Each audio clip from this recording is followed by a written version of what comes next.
Nous recevons ce soir Anne-Sophie Duprel. Vous êtes chanteuse d'opéra, mais surtout fondatrice de l'association Les Arts de la Reine. Bonsoir.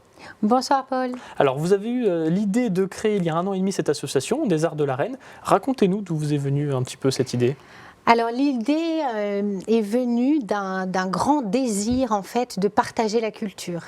Donc moi je suis musicienne, artiste lyrique depuis plus de 30 ans et c'est vrai qu'en arrivant en Haute-Marne il y a 4 ans et demi maintenant, j'ai vraiment eu à cœur de trouver le moyen de partager la culture au plus grand nombre.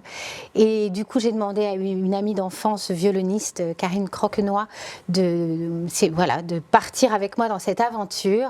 Et donc, on s'est lancé et on est très, très, très heureuse de s'être lancée dans cette aventure parce que c'est humainement et artistiquement un très, très beau projet. Et l'idée, c'est de rendre accessible à tout le monde, en milieu rural également, la culture, en fait. Absolument. Et c'est vraiment d'aller au plus près, que tout le monde se sente bienvenu, accueilli et puisse partager la culture. Moi, je suis musicienne, donc c'est vrai que la base de notre association, c'est la musique. Donc, à travers la musique classique et aussi d'autres esthétiques, on essaye vraiment d'aller à la rencontre de tout le monde. Et donc vous organisez des concerts, que ce soit dans des églises, mais aussi des salles des fêtes? Absolument. Alors notre mission, c'est de partager. Et donc du coup, on organise des concerts dans les églises, dans des salles municipales. On a la chance d'avoir été, dès le début, accueillis avec énormément de bienveillance et de dynamisme, je veux dire, par les municipalités donc de la vallée de la Reine, là où j'habite. Et c'est vrai que ça nous a permis d'organiser des concerts. On a aussi un festival au mois d'octobre, mais des événements tout au long de l'année. Donc vous êtes principalement, le secteur, c'est autour de Chaumont, c'est le Sud-Marnais plutôt. Exactement. Absolument, et on essaye c'est notre base, et évidemment, le plus on pourra diffuser la musique, la culture, le plus on le fera. Est-ce que c'est pas trop compliqué justement de ramener des artistes de renommée nationale, mais aussi internationale, en Haute-Marne, en milieu rural? Non, parce qu'en fait, ils sont absolument ravis de venir.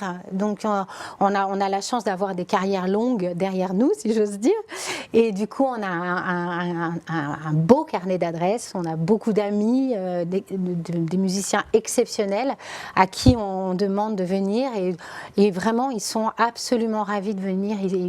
Ils nous disent toujours après, mais l'accueil est extraordinaire, et c'est surtout le partage, parce qu'on a vraiment à cœur, après chaque concert, qu'il y ait un moment de convivialité et d'échange, que tout le monde puisse se parler, raconter, et pourquoi ce programme, pourquoi cet instrument, et c'est vrai que ça donne des échanges humains vraiment formidables, et c'est pour ça qu'on le fait. Et l'idée justement, c'est l'idée derrière la partage de la culture, c'est aussi recréer du lien social. Complètement. Avec justement des petits pots après les concerts, que Absolument. Tout le monde puisse discuter ensemble. Oui, c'est vraiment important. On a besoin de ce lien. On vit dans une société où chacun est sur son smartphone, on fait les courses sur son téléphone, il n'y a plus de café dans les villages. On a besoin de ce lien. On a vraiment besoin d'être assis à côté de quelqu'un et de partager, de voir un artiste faire son métier en vrai, pas à travers un écran. Et c'est vrai que c'est des moments privilégiés, et je pense qu'il faut, c'est des choses importantes. Et ça tourne toujours autour de la musique. Vous proposez aussi des expositions d'art visuel, mais toujours en musique. Voilà, en fait, c'est vraiment notre fil rouge. C'est notre identité, en fait. Donc on s'est dit que c'est notre légitimité aussi en tant qu'artiste musicienne. On s'est dit, il faut qu'on parte de ce qu'on connaît, et après il y a des tas de choses qui peuvent se mettre en place, et c'est vrai qu'on a eu une très belle exposition de sculpture l'année dernière avec un artiste de mon village, Bernard Gouze, qui avait vraiment proposé des sculptures extraordinaires. Là pour le prochain événement, il y aura aussi des céramiques qui seront incluses à l'intérieur du spectacle. Donc on essaye de lier les choses. Mais c'est vrai que notre fil rouge, c'est vraiment la musique. Et quels sont les projets à venir? Est-ce que c'est dans un autre art, donc plutôt un art physique? Est-ce qu'on reste dans la musique? Alors on reste dans la musique, il y aura certainement aussi du théâtre, peut-être du théâtre musical. Vraiment, voilà, on est fermé à rien, ça c'est certain. Mais c'est vrai que là, les prochains projets dans les mois à venir, c'est essentiellement de la musique et du théâtre musical. Et pourquoi ce nom des Arts de la Reine? Alors déjà, on trouvait que c'est... Alors la Reine, le RE2NE, et la très jolie rivière qui coule dans mon village. Et donc moi j'habite dans la vallée de la Reine, et on cherchait un nom. Et en fait,